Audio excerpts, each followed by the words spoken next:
નવસારી ગ્રામ્ય વિસ્તાર બાદ હવે શહેરમાં પણ ધર્માંતરણનો આરોપ લાગી રહ્યો છે। વિજલપોરમાં કથિત ધર્માંતરણના કિસ્સાથી ખળભળાટ મચી ગયો। બીમારીમાં સ્વસ્થ કરવાની લાલચ આપવાનો આરોપ લાગ્યો છે। મહિલાના બીમાર પતિને સાજો કરવાની લાલચ અપાઈ। ધર્મ પ્રચારના વાયરલ વિડીયોથી હિન્દુ સંગઠનો લાલઘૂમ થયા છે। વિજલપુરના રેવાનગરમાં કથિત ધર્માંતરણ મામલે વિરોધ કરવામાં આવ્યો।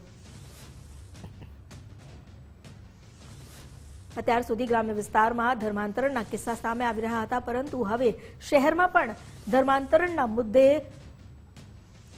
ચર્ચાઓ શરૂ થઈ છે। ધર્મ પ્રચારના વાયરલ વિડીયોથી હિન્દુ સંગઠનો લાલઘૂમ થયા છે। અહીં એક મહિલાને તેના પતિ બીમાર હોવાને લઈને તેને પતિને સાજો કરવાની લાલચ આપવામાં આવી હતી, જેના વિડીયો જે ચેટિંગ છે તે પણ સામે આવી છે। આ અંગે વધુ જાણકારી લઈએ સંવાદદાતા સ્નેહલ પટેલ પાસેથી। સ્નેહલ, વિજલપુરમાં જ્યાં આ કિસ્સો સામે આવ્યો છે રેવાનગરમાં ધર્માંતરણનો, શું વિગતો સાંપડી છે?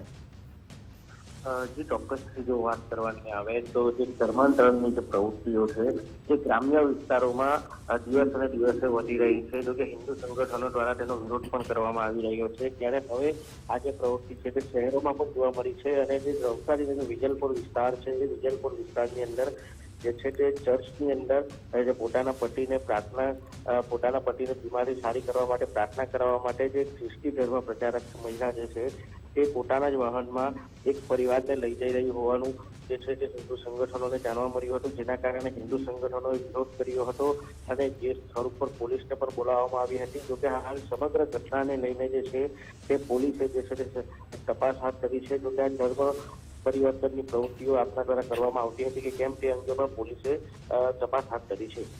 જી, આભાર આપનો જાણકારી આપવા માટે।